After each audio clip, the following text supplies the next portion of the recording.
This lecture is about law in the Old Testament, and I'm going to be reviewing laws largely from Exodus, but a little bit from Leviticus and maybe Deuteronomy. And the function or the purpose of this lecture is just to give you a sense of the different kinds of law that one finds in the Hebrew Bible. So if you're ready to go, I'll go ahead and commence with lecture.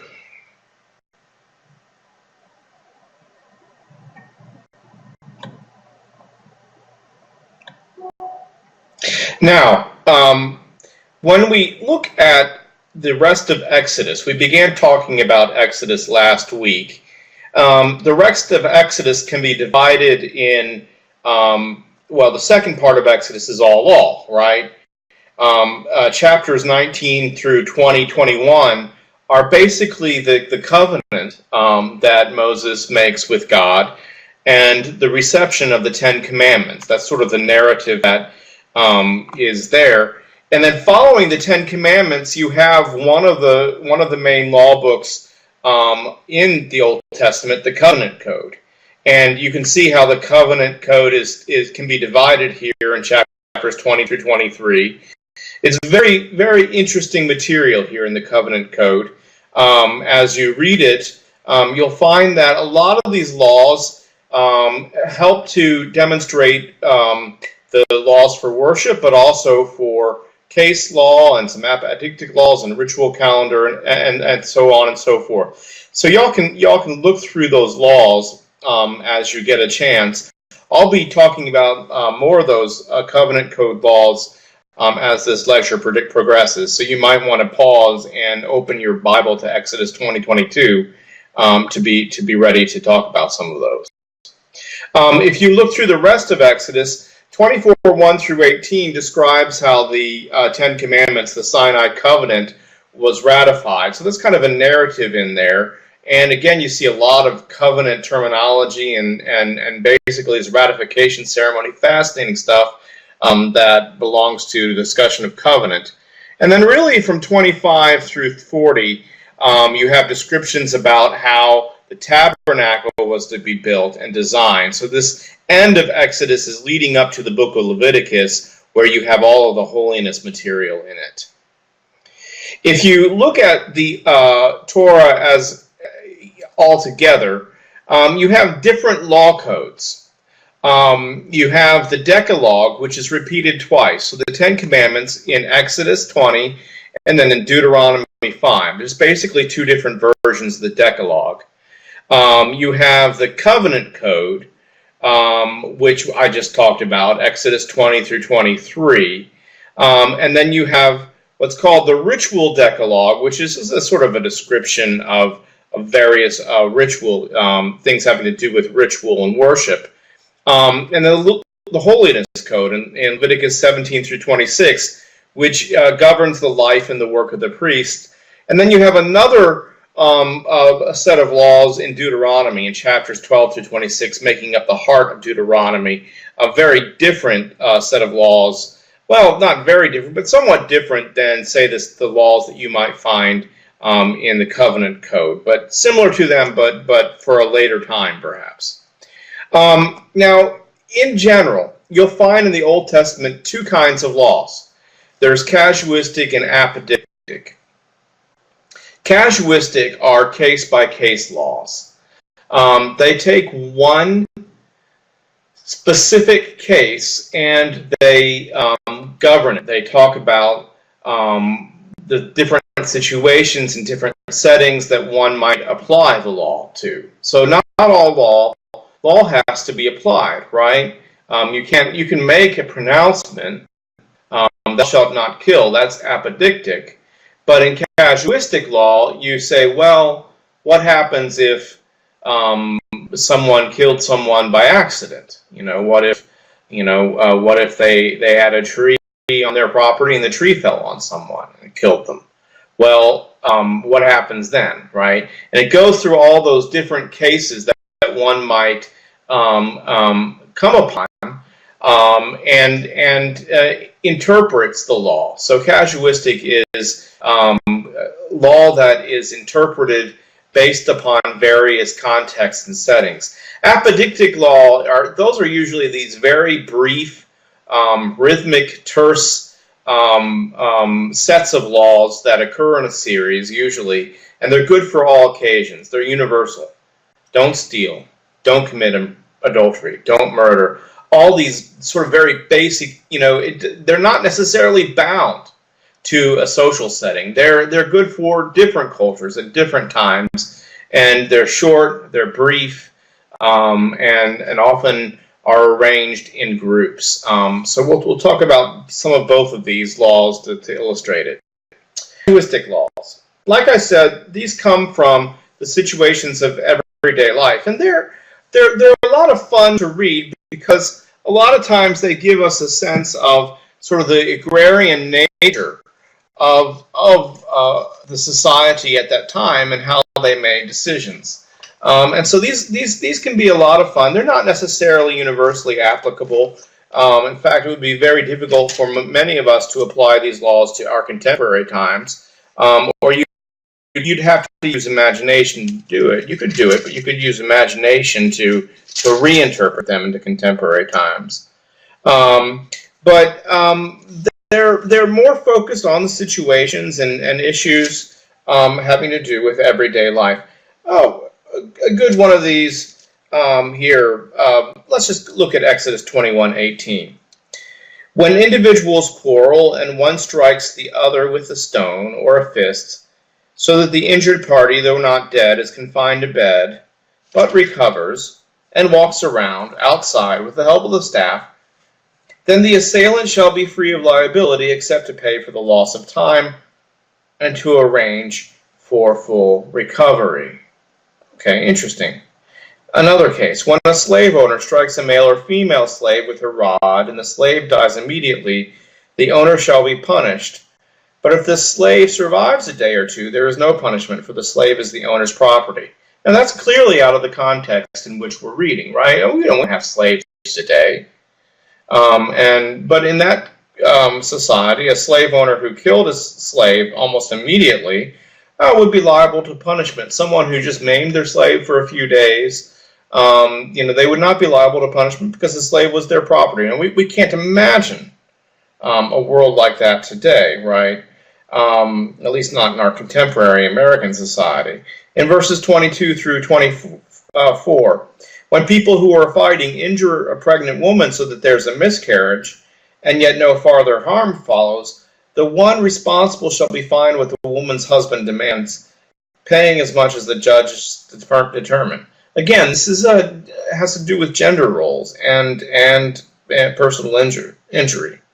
And then you have this personal injury law. If any harm follows, then you shall give life for life, eye for eye, tooth for tooth, hand for hand, foot for foot, burn for burn, wound for wound, stripe for stripe. That's the talion. I'll talk more about that here in a bit. But you can read these. If you skip down to 28, you have this story. When an ox gores a man or a woman to death, the ox shall be stoned, and its flesh shall not be eaten. But the owner of the ox shall not be liable. If the ox has been accustomed to gore in the past, and its owner has been warned but has not restrained it, and it kills a man or a woman, the ox shall be stoned, and its owner shall be put to death. That's a very interesting case, right? If you have an ox, now we don't have oxen, but if you could abstract the principle to law here today, right? Maybe someone has a car that is dangerous, right? And the policeman pulls them over and says, you need to get that fixed. You need to get your brakes fixed. And the owner then, drives off. And if later they're in an accident and they kill someone because their brakes weren't working, well, you see, there's going to definitely be liability attached. Whereas if they didn't know that their brakes were bad, maybe there wouldn't be as harsh a liability. You see that kind of thing. So this is liability law. And we'll talk about the eye for an eye, tooth for tooth here in a bit, but that talion law is actually quite an advance over earlier laws, and we'll talk about why that is. Apodictic laws are, like I said, universally applicable and unquestionable in form. There's no question, right? These apply for all times. Sometimes these are thou shalt not, right? You shall not murder, you shall not commit adultery, you shall not steal, the kind of 10 commandments, right? But a lot of times these are also start with the word whoever, the participle whoever. Whoever strikes a person mortally shall be put to death. Right? Okay, right? I mean, that's clear. There's really not much to debate on that. That's not, that's applicable in all situations. Whoever strikes father or mother, skip down to 15, shall be put to death. Whoever kidnaps a person, whether that person has been sold or still held in position, shall be put to death. There's no question here, right? Whoever curses father or mother shall be put to death. That's a dangerous one for my students sometimes. But, and sometimes these curses are also very interesting. And they're apodictic. They're short. They're very simple. They're very clear, and they're universal. Now, a lot of times they seem like they're very much bound to the time, to the period, right? But they're pretty intense. If you will not obey the Lord your God by diligently observing all his commandments and decrees, which I am commanding you today, then all these curses shall come upon you and overtake you. Cursed shall you be in the city, cursed shall you be in the field. Cursed shall you be your basket and your kneading bowl. Cursed shall be the fruit of your womb, the fruit of your ground, the increase of your cattle, the issue of your flock, and so on and so forth. These are, there's really no question about this. If you screw up, it's coming on you, right? So these are pretty intense. Some of them are fairly negative, right? There are clear boundaries set out by the apodictic laws, and they're universal. Where they're applied, though, that's in the case of the casuistic laws, right? So sometimes murder is not murder. Sometimes there may be an accident, there may be personal injury involved, and that's where you have to deal with the circumstances, the different cases. The content of the Hebrew laws basically address their society.